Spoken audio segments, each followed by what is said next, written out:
Everyone likes to live by the sea, but actually, what is the deep and dark secrets of living next to the coast? Well, let's find out. Heal your home with Jason Ratcliffe. Hello everyone, I'm Jason Ratcliffe, the home health expert, and welcome to this week's episode of Heal Your Home. Within this episode, we're going to be looking at the pros and cons of living in a coastal location. I have the great privilege of speaking to Nina Young from Surveyors UK, and also, obviously, a tenant top tip in regards to landlords' maintenance expectations if you live in a coastal location, and of course, a listener question. But first, let's talk about living by the coast. Heal your home with Jason Ratcliffe. Living by the coast or having a fantastic seaside view from your bedroom or your sitting room area is most of us in the UK's dream. However, is it always as good as it seems? Well, to be honest with you, there are a lot of horror stories, but also there are a lot of great, amazing opportunities and properties out there. It just means, one, where you're living and how it's maintained and built. It's as simple as that.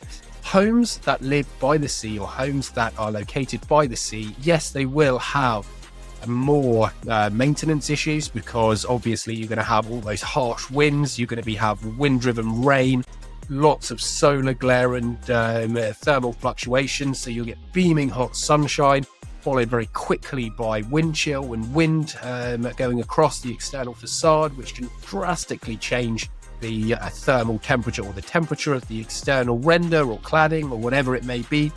And these are the changes that between the materials, they contract and expand all at different paces. And this is the reason why accelerated deterioration, such as cracking and water ingress and having to then, unfortunately, having to have further maintenance is such a key issue within local or coastal locations. However, it is not a one-size-fits-all. Obviously, more modern properties that are of cavity construction, for example, or have external cladding of composite that can be hardy against weather conditions, these are better in theory as long as they're constructed correctly to withstanding the elements because they are more watertight, they're more resilient. But the older properties such as stone, cob, etc., they can be beautiful and stunning, but there is a big but. You have to be careful, and it's not just always a money trap, but they can be a money trap. Now, if you have a property by the sea, there is always going to be an element of watertight properties that are going to be needed. So therefore, it's going to need a little bit more resistance against water penetration than more inland. So when considering cob buildings, so rammed earth or solid stone, which we call solid monolithic stone construction, so there's no cavity, then it needs to breathe. And this is something that is really important with synthetic history or historic restoration works and maintenance work. But there is that fine balance. You're having wind-driven rain, harsh weather conditions. Can you always have a balance between what is right for the construction and also how to maintain that construction going forward and also maintain an optimal well-being inside the property? You don't want an accelerated amount of water ingress or black spot mold, blistering, damp staining occurring inside the property, but also you need to make sure that that property is able to have enough moisture to keep that adhesion, so the binding agent. So if it's rammed earth or cob, it needs to have that moisture to make sure that it can stay stable. And if it's too dry, it can cause much more significant structural deterioration than whether it's just left a little bit more damp. Now, these are the pros and cons, and this is why, say, a lime-based render can be a really amazing idea if it's done by the right manufacturer and the right application by the right specialist contractor, because it will need to have a little bit of breathability within it, but it needs to be more weather resistant. But it can be both. Now, this is really important. It depends on the amount of aggregate, lime-based ratio, and all the materials that are added into this render, but also the paints that are applied onto that render as well, because it does need to be semi-open permeable or open vapor to allow for that breathability and the vapor to be released, so it stops it going internally to the property. However, this obviously has a greater impact on the property itself, and it will require regular maintenance. Inland, always historic buildings will require more maintenance than more modern properties. However, for a coastal location, this is accelerated. So you will be looking at making sure the external facade is lovely and watertight as possible, or water resistant, making sure there's no cracks or deterioration. And because it is softer and more open vapor and can breathe more than a solid ordinary Portland cement render or paint, then it is going to crumble and be less resistant to the weather. So this is something that's really important to understand. If you have a coastal location, or you're looking to purchase a property in a coastal location, then you are going to need to have the money or the reserves in your bank to make sure that you can continue with the ongoing maintenance. Because if you don't, then that's where the serious problems lie. And that's when water ingress and management or mismanagement of a property, so thermal cracking occurs. It can then very quickly lead to crumbling, blistering, adhesion failure. So you end up getting blown render. And then that's when accelerated water can get into the property's construction, cause more damage. And over winter months as well, that can freeze.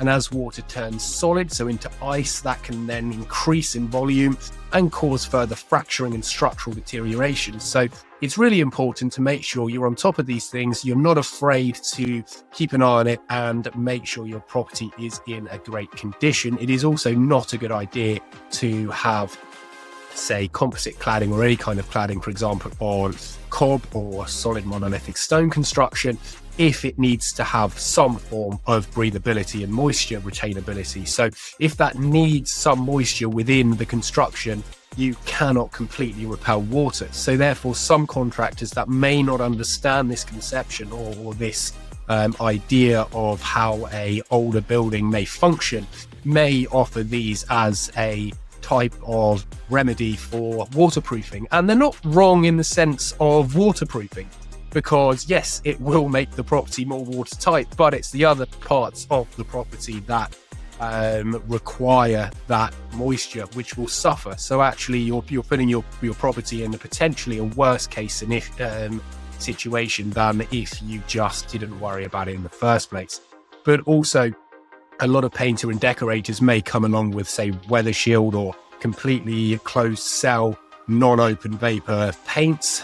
So even if you spend money out doing a sympathetic restoration with lime on the external facade, but then somebody comes in and decorates over that with a non-open cell breathable paint, it will totally render the whole thing pointless. So it's important every single layer of that element is considered, and including windows and doors, etc. as well. Especially in older buildings, they can rattle. You might have single glazing, for example, timber frame or sash windows. So they're going to deteriorate potentially at a faster rate.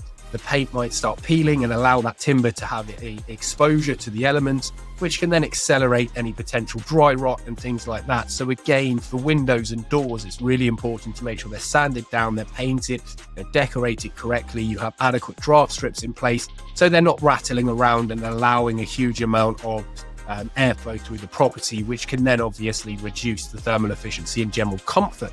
So there is that very fine balance.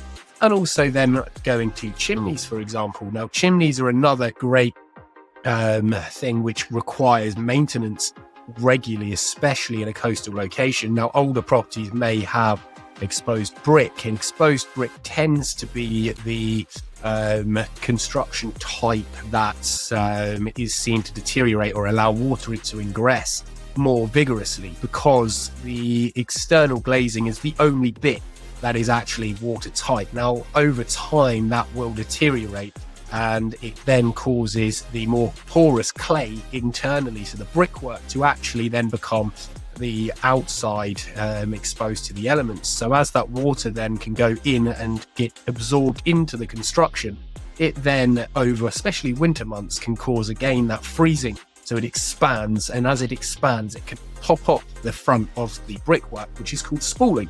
So this over time can cause further structural deterioration, and then damp-proof courses and so the steps of lead that may be in between the chimney and the roof structure. All of these areas in older buildings are areas that can deteriorate, can warp, and eventually, if left unchecked, can lead to structural failure and water ingress. So again, these are things that people may not know the seriousness of, but just keeping an eye on these types of elements within older buildings is really essential and can save you a lot of money. But as well as that, we're looking at new properties as well. So when you're looking at a new property, how can you tell what's the difference in that type of older property, or if you're looking at a lovely new build with a fantastic view over the coast? Well, it's still the same principle, but it's just not as serious. So yes, you're going to still need to keep an eye on the external facade. The paintwork and the render will crack at a much more regular rate than inland because of those same types of exposure to the elements. But the after effects are less of a risk unless it is, or depending, but predominantly in the majority of cases, the risk of leaving that unchecked is a lot less. You end up with things such as lintel failure, wall tie failure, etc. in extreme cases. But it is always good to just make sure your external facade is checked regularly every 6 months. And any localized cracking, they normally start as very tiny hairline cracks. So just another coat of paint and adequate weather shield paint is probably more than enough. But also making sure that you have adequate perpin vents, so the little vents above window and door openings, to ensure that any water that does get in behind that external facade can get back out again. So then therefore you're not having a build up, especially of salty water, which can then leave the salts behind when the water evaporates. So then you're still accelerating any potential efflorescence and potential decay and thermal reduction. So these are all minor things that can actually build up into one big major point. But again, looking at windows and doors for new build properties, if you're looking at UPVC, for example, and double glazing, it will have a bigger a bigger impact in thermal efficiency of the building. It's not going to rattle. It shouldn't rattle as much, but the double glazing or the triple glazing will have a reduced shelf life when compared to more inland due to those very reasons. So these are the sorts of things you may have to consider as well in improving the sealant maintenance around windows, making sure that they're not allowing water to ingress, making sure the lintels are able to be watertight around to the tops of the windows and the doors, and making sure that there's adequate natural ventilation as well through the property, because properties on the coast naturally have a higher absolute humidity, so therefore there is more moisture in the air. So this will cause a lot of condensation issues within properties, especially if they have cold spots or thermal deficiencies, thermal bypass, anywhere that the heat can escape and allow cold surfaces internally within the property. There will guaranteedly be condensation and therefore surface dampness. Now, in most cases, this doesn't really resolve to anything. There is no damp staining, there's no black spot mold, anything like that. But in serious cases, especially if you have inadequate extractions within bathrooms and kitchen environments or bedrooms, this can very easily turn into black spot mold and an issue that will affect you and your family's health. So making sure that extraction out of the property due to adequate ventilation, both mechanically and naturally, is really important. And this then helps the airflow through the property, therefore reducing the absolute humidity and helping keeping those condensation risks lower. As well as that, we're also looking at the orientation. Now, again, there's so many things. I could go on and on and on about the details of this, but making sure you're aware of the ability for the property to dry out and also cool down. So if you have large trees around the property, or you have the big verge banks or cliff faces or anything that may cause an issue with the ability to have kind of wind flow through, or have sunlight effectively shining onto the property or an external facade and envelope, to then dry out any of those issues that may well be if you have a leak, for example, going into the property, but it's on an area that's always shaded with no solar glare, no sunlight, and no wind chill or wind going across the face of the facade, you will then naturally have a more damp, darker and long-term damp saturation there. So therefore, all the bits that are in contact with that included within the building can then very quickly add up to a bigger problem. So these are what we would class as higher risk areas in a property as well. So it's really important to make sure you're aware of these and you keep on top of these.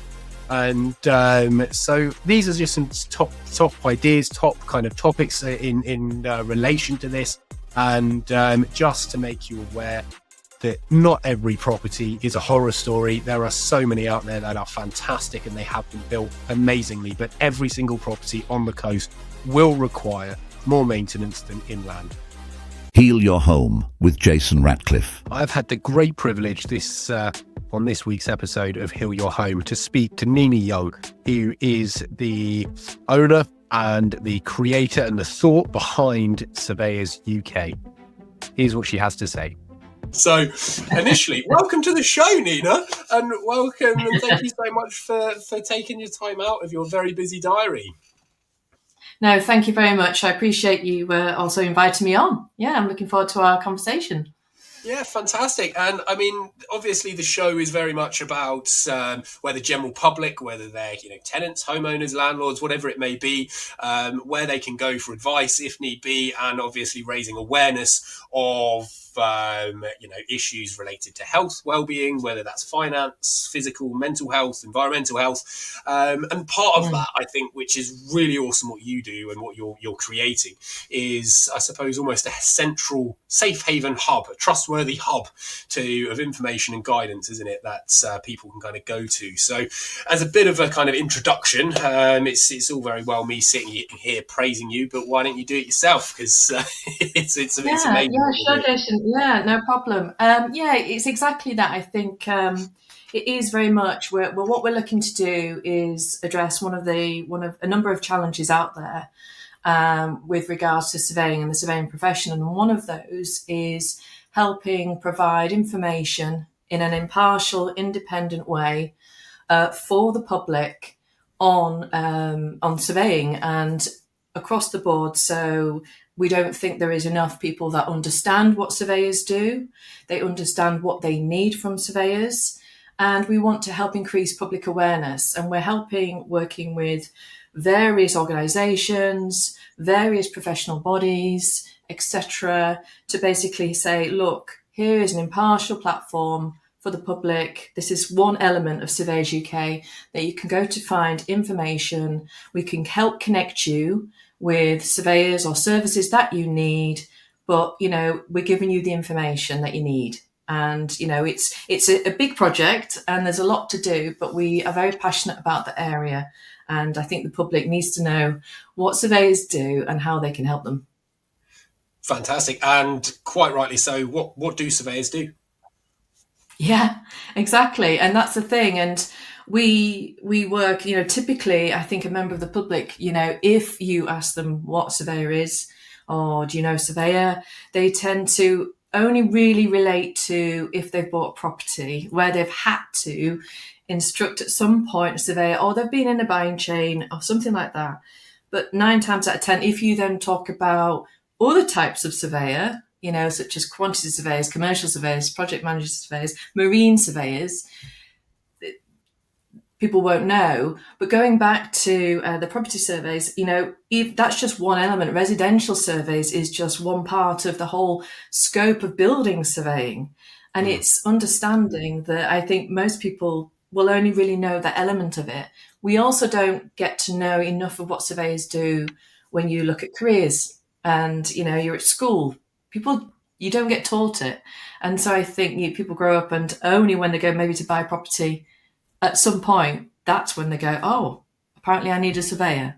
Or, and it's exactly right. I mean, even for me, I kind of fell into it. I fell into the profession after being an estate agent, and people physically coming in and saying, can I have keys? And, interacting with surveyors, and then going on, I did my master's degree, and it was only at that time when tutors were going, you probably should go out with some surveyors. And even in the industry, it's not necessarily known enough at all. Even if you go to an estate agent or anything like that, the majority of them will probably have the same type of idea where you say, well, what does a surveyor do? And they go, well, they're just needed as part of the process. Great. Yeah, they don't necessarily understand, and that misunderstanding has just a massive knock-on impact for the whole thing and the whole profession, because then you don't have estate agents, providing advice or guidance as to where to go to find the surveyor or what type of surveyor they might need. Because if estate agents know and they understand that, then that's going to really help, that someone buying their property or the member of the public. And yeah, that's just one element of it where they don't know. And then, so if they don't understand that element, how can they then provide advice or guidance as to, because as we know, you need different types of surveyors for different types of properties. So, Yes. yeah. No, absolutely. And what you said earlier was really interesting when you said, the surveying world is way more than just residential. But then obviously it's the same kind of principle with everybody knows the RICS or the Royal Institute of Chartered Surveyors. Yeah. But there are so many other regulatory bodies and professional, governing and qualifications out there. So I think they may need a little bit more kind of exposure, and the general public, in my opinion anyway, I think need to be made aware that there is more out there, and to be able to utilize a lot more than just, say, an RICS professional. There is. You're absolutely right, and that's one of the areas. There are so many professional bodies, and one of the things we'll be providing on Surveyors UK, and it will be public facing, is a directory of all the professional bodies. So you'll have like the RICS, of course, but then you've got so many others, the Chartered Institute of Housing, you've got the Chartered Institute of Building, the Chartered Association of Building Engineers, Party Wall Institute, Expert Witness Institute. There are so many, and they all provide sort of different elements, different services, and they all provide their own, obviously, standards and membership, but the people work across. So as you and I will know, there are many surveyors who are members of more than one professional body, that multiple ones. And I think it's important to give that very much, look, this is what's out there. And, we're going to present it on a very impartial, level playing field. This is what there is. And then you can go and learn more about it. And I think that's really important because there are so many out there.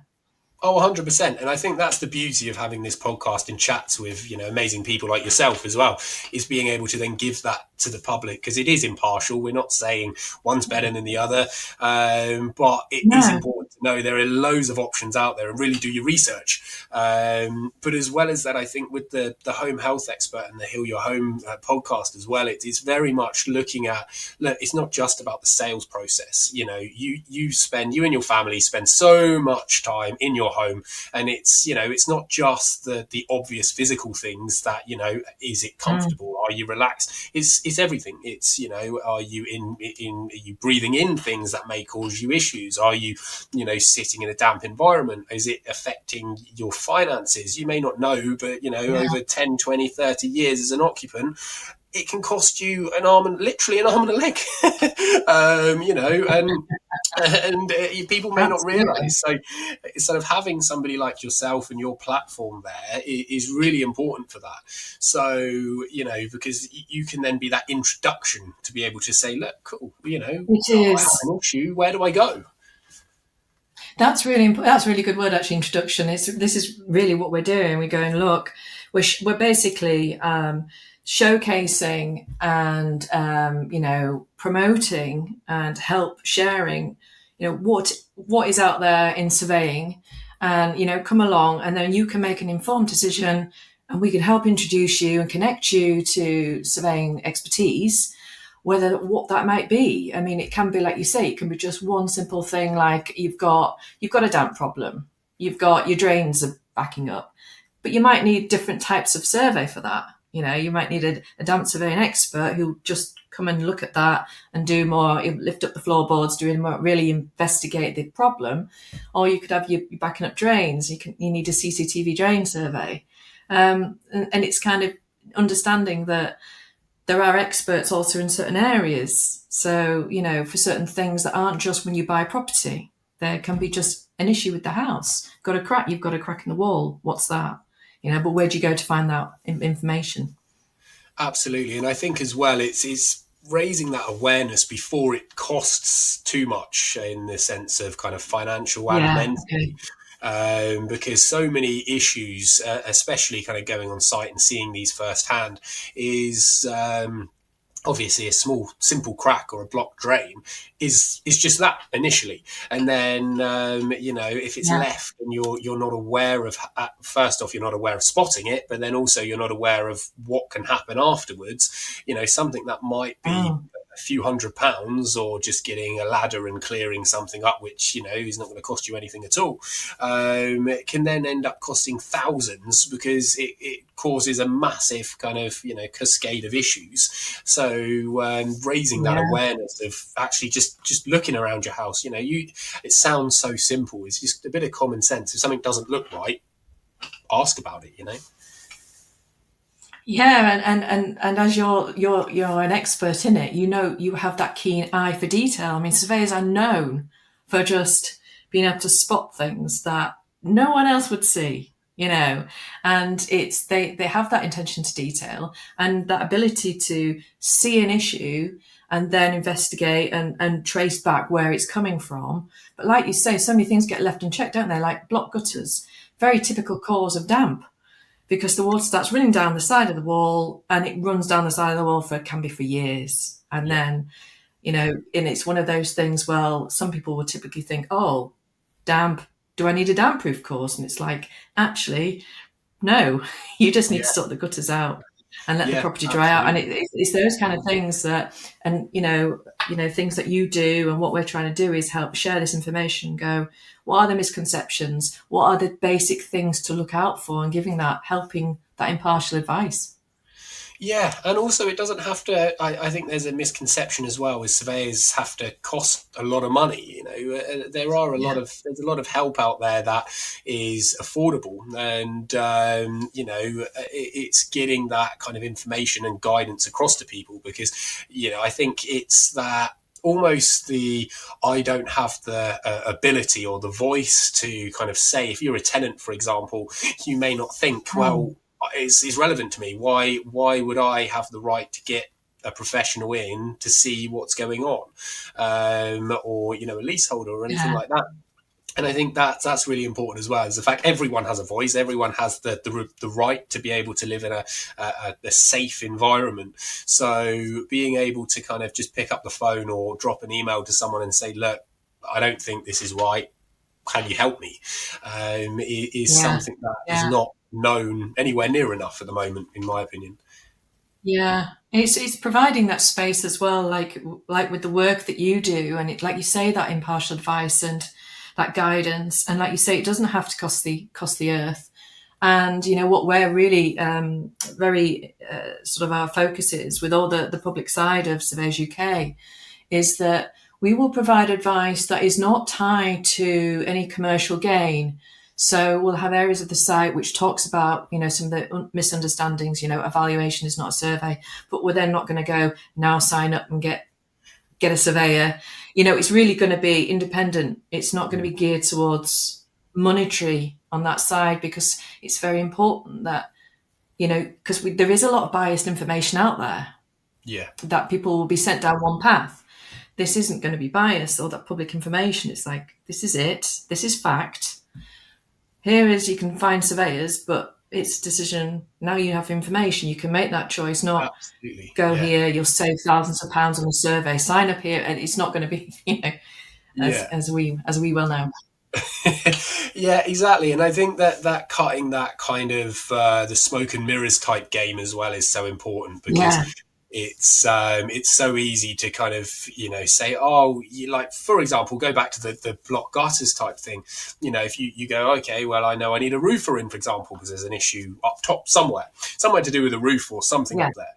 Okay, and then the roofer may, I'm not saying they will, obviously this is very much depending on who you go with, but they may turn around and see that as an opportunity to then kind of make money off of something that isn't needed. So they could turn around and say, oh yeah, we're going to need to take part of the roof apart and re-splice in some sarking felt, and actually it's like, well, hold on a minute, you just clean a gutter away and it's a 10-minute job. But So it's really breaking down those and also those backhander type things where, like you were saying, it's very kind of, oh, Yeah. yay, sign up here, we can help you, honestly. And then it's kind of, but if, Yeah. give us some money over here. So it's really kind of putting that to the forefront. So, yeah, Surveyors UK, when is it coming out? When is it live for the public? Well, live for the public, we're looking at probably in the next 2 months of this year, where we can then start sharing. One of the big things that we're building at the moment is the Search Surveyor directory. So that's where you'll be able to look for surveyors, contact the surveyors, and they'll be able to share information about themselves. You'll be able to get access to their social media if you want to check them out. We're looking at how we could incorporate reviews in there, because that's not something that's always readily available. And so, yeah, and then we'll be adding guides and information that we'll be working with industry experts to pull in that information and guidance. Evaluation is not a survey, for example. Those typical things that majority of people always think that evaluation is a survey, and it's really not.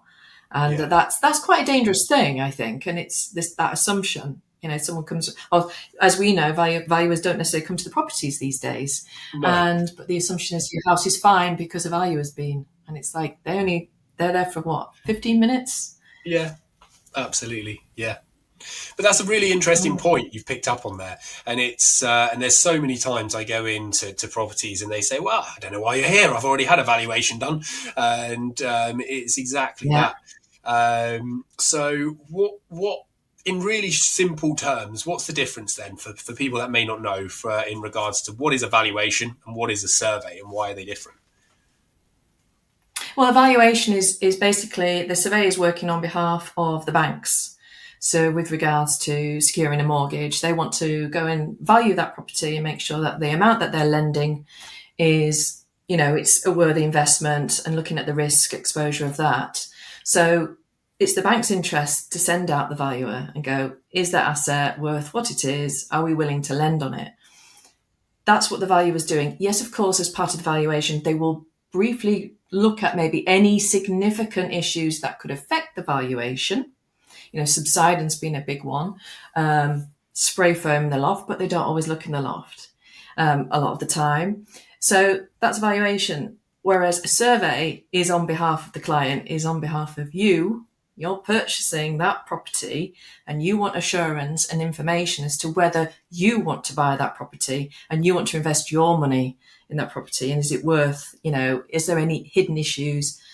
And are you basically paying too much for the house? Because if you find out X, Y, and Z, you can go back to the estate agent, you can renegotiate. I think the big differentiator, not only do you find much more in-depth information about the property, potential defects, even defects that may happen down the line because of something now that you can't visibly see, but it's in comparison to valuation, that's just a snapshot for the bank. Whereas a survey is on behalf of you, and that information, you own that report, that is yours to do with as you wish, and make decisions on whether you want to renegotiate. They're very, very different things. One's looking far more in detail, and they're also working for very different audiences. Yeah. No, absolutely. Really, really well put, actually. Feel free to correct me on any of that, but that's my view on it. That's amazing.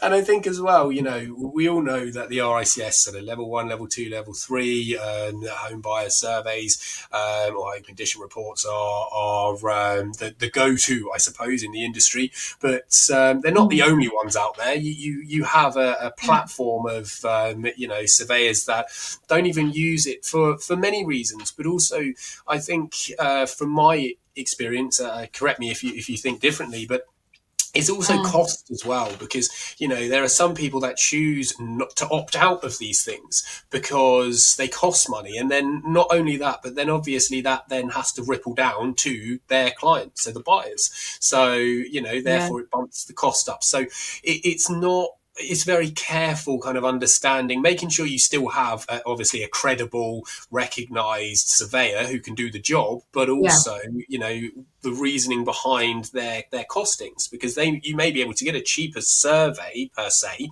but it may not be, say, the known RICS level 2 home buyers, but equivalent of, for example. What do you think on that? Yeah, absolutely. I don't think, yes, obviously the RICS is the leading professional body, but like we've already discussed, there are many others out there, and many other independent surveyors, who don't choose to opt for level one, twos, or threes because it is quite, it's very specific. It can be quite constrained, and you've got also not just going by whether it should be RICS, but it's also a level one, two, or three. They can be seen quite a commodity, so they can be priced. Get this for like £300. Level two, three, and it's kind of, it can be in some with some firms. I've seen it is that they're churned out and churned out, but unfortunately they end up costing more down the line because they get full of caveats. And then a member of the public are like, well, we still need to find out this, this, and this. Yeah. And comparatively, you could have gone to an independent surveyor who would have done the extra work on site. They would have looked more because they're not constrained by the requirements of the level one, two, and threes for the RICS because they will do more intrusive. They will lift the mat. They will look behind things, because that's what they choose to do as part of their survey. So there's all those different elements of where, it's just not one thing is the way to go. No, absolutely, and I think you hit it spot on there as well. And there are some firms that are geared up to, I suppose, the lower figures.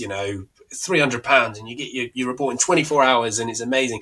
That's a great service if you can keep that up to a degree. But obviously, when my experience of it and what people then come back to is they end up having another survey done afterwards to redo what someone else has already done, because it's like, well, okay, I've got loads of questions, it's caveated.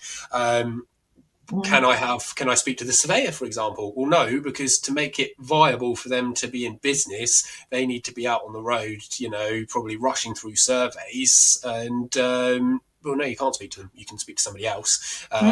So clearly not everyone's like that, but a lot of the ones that are geared up that way, that's the experience people have. So it's almost like you give thing, for. isn't it?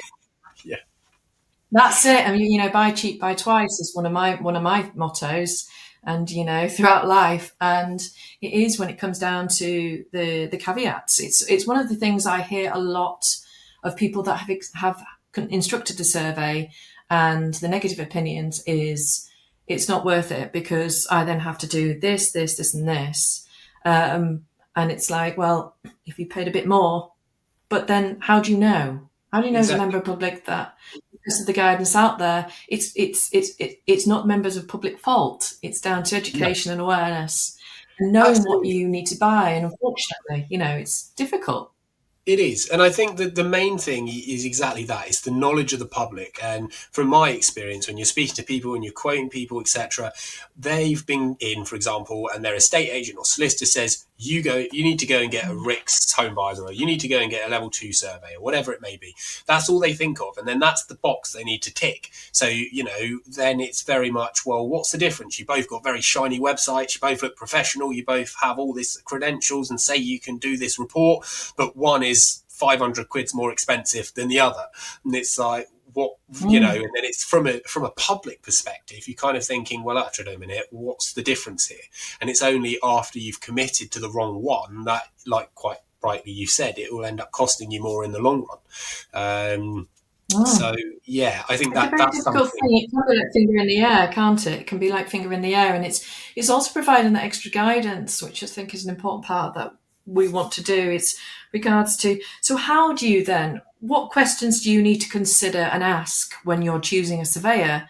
And I've always said I'm a very, very strong believer in reviews and surveyors that, good surveyors, loads of reviews, 4 or 5 stars, and check out the reviews. I know for a fact that most people will check out social media but do that. And it's knowing that, ask to see, an example report, but it's also providing information as what questions to ask, not just how much is it, but what questions should you ask a surveyor first before instructing them. And I think there are a number of key questions, and you will certainly know what they are, that will help somebody then guide them, because it is very difficult to know. We all choose services, and we choose someone based on, it can be a recommendation, or we can just have Googled them. but it's like, and you can instruct someone to do something and then you find, oh, not as good. It could be a car garage, and you're like, someone recommended it and then they were rubbish. Yeah. But it's really difficult. So I think we need to help the public with the questions Yeah. to help them Absolutely. make an informed decision. Yeah, and I'm a great believer, I mean, like you in reviews, but also not just the good ones. I think the best kind of, surveying firms, you're Yes. never going to please everyone.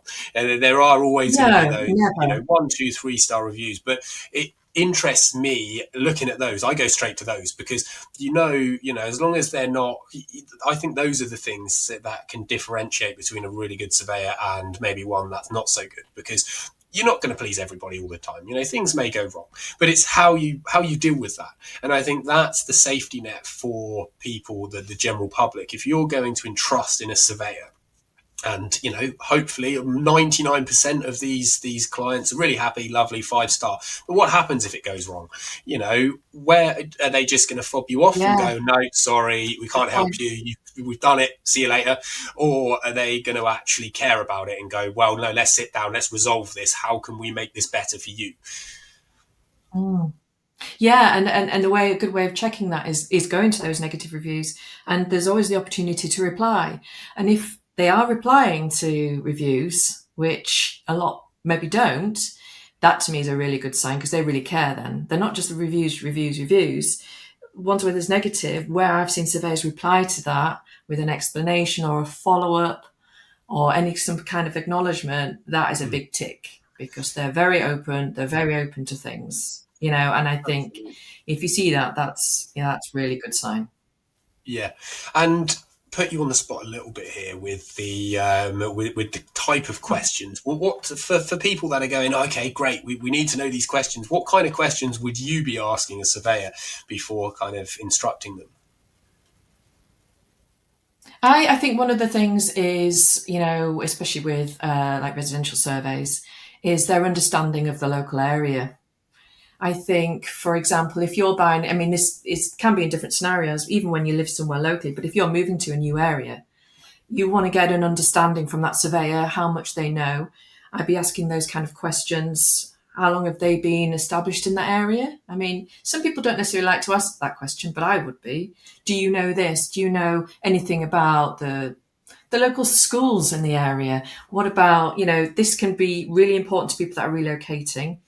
I would be asking questions around their reports. So, what do you typically do on site? Just to get a Mm, feel yeah, for if they kind of fob you off and they don't give much information. But if they like explain their procedure, I'd be asking, how long does it take to get the report? Are you open to a phone call? For me, is a big one because I think some of the best surveyors out there are willing to talk to the customer and explain a absolutely. report. There's lots of things, but I think it's that transparency, not okay, we'll turn around a report and we'll email it to you. And then that's it. It's like you want a survey goes, if you have any question, you can get a feel for that they want to help you. And also, are they explaining things to you clearly or are they just bamboozling you with jargon? These kind of things, some of them are really soft skills, but you get a feel for, you Yeah, want to be reassured. You want to feel that you're trusting an expert, but that they can then relay that back to you in ways you understand.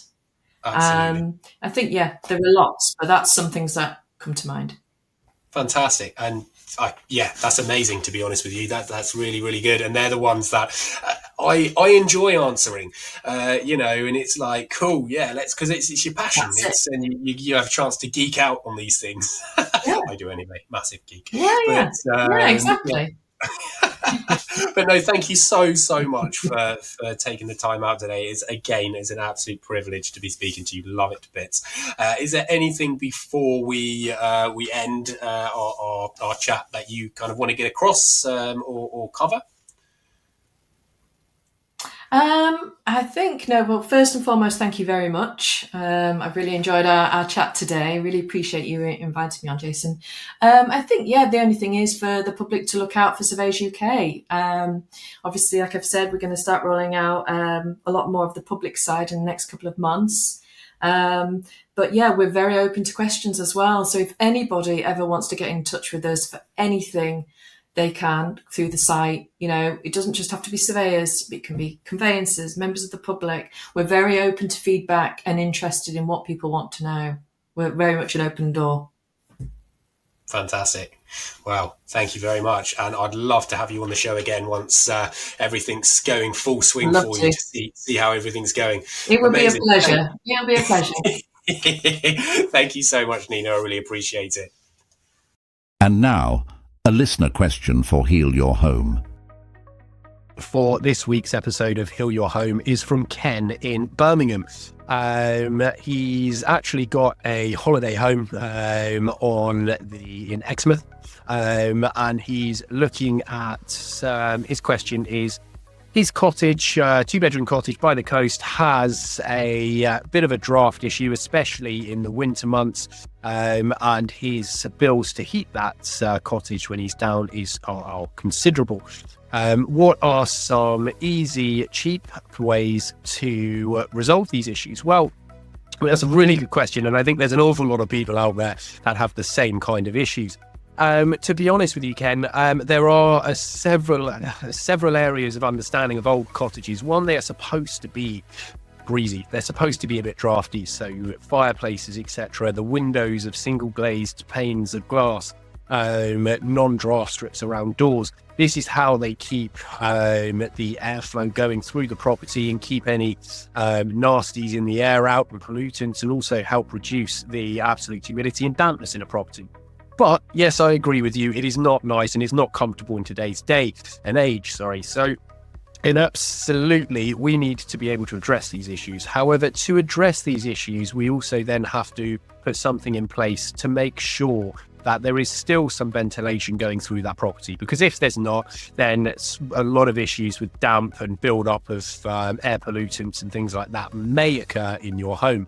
So the first thing is draft strip. Looking around your home, do a thermographic survey if you are able to get your hands on any thermographic imaging or equipment, or if you can get a survey done. This will be a really great way to identify any cold spots, drafts, anywhere that heat may be escaping, cold is getting in. But typically you're looking around windows and doors, you're looking at fireplaces and things like that. So have a look in your roof, make sure you've got an adequate amount of insulation. The roof void is sealed and insulated, because your roof void ideally is going to be nice and ventilated, and they get a bit of airflow going through, but you don't really want that airflow then coming down into your hallway to the first floor. It can make that very cold and uncomfortable, plus very expensive to heat. And as well as that, you would want to make sure you got nice draft strips around your windows. If you are able to get double glazing, you may get conservation double glazing, which is slightly thinner. Then that may be a consideration if that is in your budget. But definitely make sure you have draft strips around your windows, and maybe look at considering getting some thermally insulated curtains, which would really help as well. And again, draft strips and draft exclusions through your main doors, and maybe upgrading them again, whether depending on your finances or the availability or restrictability. If listed building or in a conservation area, for example, getting some nice thermally efficient doors with adequate seals, or even then looking at insulated curtains. So these are some areas, as well as potentially looking at cleaning up fireplaces, things like that, but still making sure that there's adequate ventilation to those block fireplaces, because you don't want what's called interstitial condensation occurring, and further issues occurring with the property. Now, these are areas which will help and you will have a noticeable difference, but also, like I've previously said, it will end up causing further issues such as potential increase in black spot mold, dampness in the property, because there is nowhere for it to go. Now, if you are putting these in place, make sure you consider having some form of mechanical airflow system incorporated, and allowing a nice balance between heating and airflow through the property. This will help reduce the issues of obviously stopping these drafts occurring. Now, I really hope that helps, Ken. If there is anything else that we can help you with, please get in contact with us via email, social media, and we'll do our best to get back to you. And thank you so much for listening. Jason's Tenant Top Tip. Are landlords supposed to maintain a property more frequently in a coastal location? Well, legally speaking, no. The geographic location of a property does not have a bearing on how long or regular a landlord is supposed to maintain a property. However, as we've covered in this episode, the geographic location does have a significant bearing on the frequency of maintenance required on a property, and especially a coastal location where you have winds battering against the property itself and wind chill, etc. So actually the maintenance and the frequency of maintenance and repairs does go up mostly. So therefore, as a tenant, you are within your rights to make sure your property is maintained and kept to a safe standard. So therefore, you are within your rights to ask for more frequent checks and to make sure that that property remains in a safe and habitable condition. Heal your home with Jason Ratcliffe. Check out the website at homehealthexpert.co.uk for more information, to check out the services that we can help with for you and your family and improve your home's health, and also for the top tip guides that we have available for you. You can submit listener questions through our website and also by emailing our team at info@homehealthexpert.co.uk or by searching for Home Health Expert on Instagram and Facebook. We will try our absolute best to get round to your questions and help your family out to improve your home's health. Don't forget to subscribe to Heal Your Home wherever you get your podcasts or on YouTube if you're watching along.